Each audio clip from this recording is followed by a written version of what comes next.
Welcome back to Explaining Everything, the channel where we dive into the stories and mysteries behind everyday things. Today's question comes from one of our wonderfully curious viewers, Maya Bakes Too Much. Love the username Maya, and thanks for the great suggestion. You asked, why do certain smells bring back really strong memories?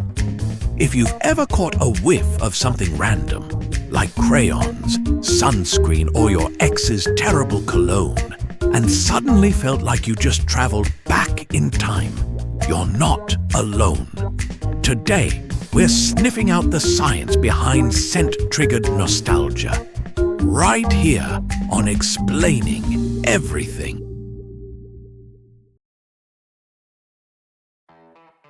Okay, let's talk about that thing on your face.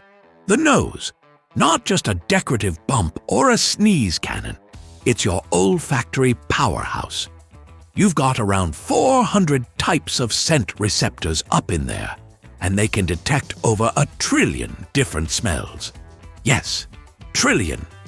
That's more options than Netflix, and somehow you still can't smell your own bad decisions. When a scent enters your nose, it binds to those receptors like a very clingy ex. The receptors send electric signals straight to your brain's olfactory bulb, which is basically your brain's smell HQ. This is where the magic begins. Unlike other senses, which take the scenic route to get processed, smell goes straight to the emotional core of your brain. So here's the big reveal. The olfactory bulb is directly connected to the amygdala and the hippocampus, the parts of your brain responsible for emotions and memories. Let me put it this way. Imagine all your senses are like students in school. Sight and hearing are those straight A, overachieving kids with color-coded binders. Smell? Smell is the rebel who skips class but somehow has a secret key to the principal's office. And boy, does it cause emotional chaos. When you smell something, it doesn't just get logged in your brain like, ah yes, lavender, pleasant. Number. Your brain's like, lavender! That's the candle your ex used to light while making terrible pasta and emotionally confusing eye contact. Boom! Emotional nuke. All because of a flower. This is why scent-induced memories feel so vivid. It's not just recalling a moment, it's reliving it. Full surround sound. Most of our strongest smell memories come from childhood. You know, back when your biggest worry was whether your dinosaur chicken nuggets were shaped like a stegosaurus, or, heaven forbid, a boring rectangle. Why? Because the hippocampus is still developing when we're young. So when a scent comes in during those early years, it doesn't just get stored, it gets superglued into your emotional memory bank. It's like your brain is saying, okay, this is important. This is the smell of safety, or excitement, or the distinct terror of school picture day. That's why smelling Play-Doh, sunscreen, or the synthetic despair of a Chuck E. Cheese carpet can instantly take you back to those days, faster than your mom saying your full name in that tone. Basically, your nose was a little overachiever in the nostalgia department, long before you had a Spotify playlist called Songs That Make Me Sob in Target. Alright, so why does smelling literally anything sometimes send us into an emotional spiral faster than watching a Pixar movie? Blame the brain. Again, the amygdala, your fear and emotion HQ, is BFFs with your olfactory bulb. They gossip daily. So when a familiar scent hits, it's not just, oh, that's cinnamon. It's, that's cinnamon, the thing your aunt used in her legendary apple pie, and suddenly you're crying in aisle 7 of Trader Joe's. because these brain regions are so tightly wired together. The smell-memory combo is like emotional dynamite. You don't even get a warning. 1 minute, you're fine.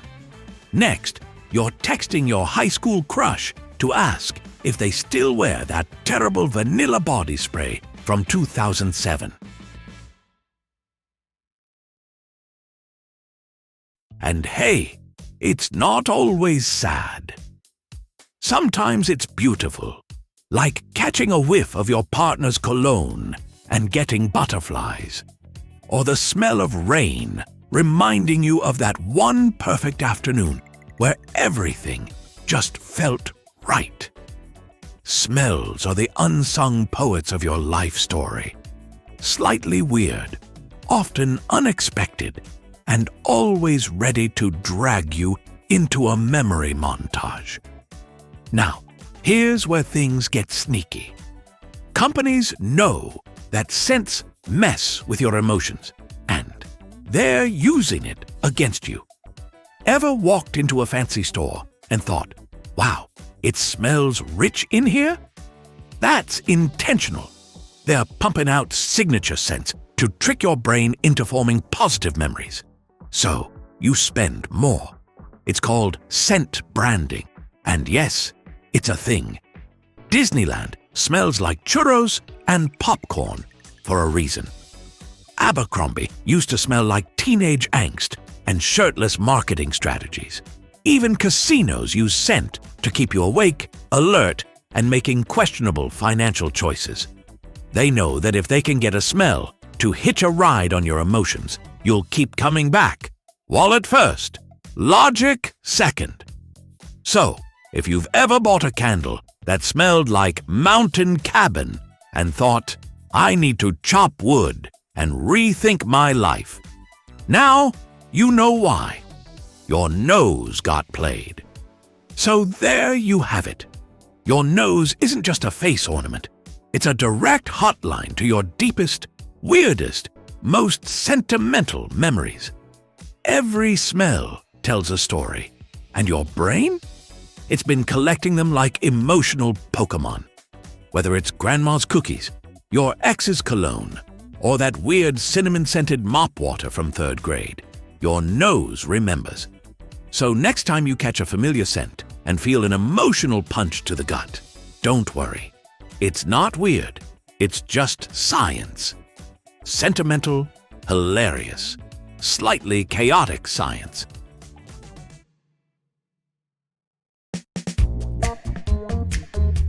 And that's why we associate scents with memories, because our sense of smell has a direct line to the parts of the brain responsible for emotions and memory, making every sniff a potential time machine to moments we thought we'd forgotten.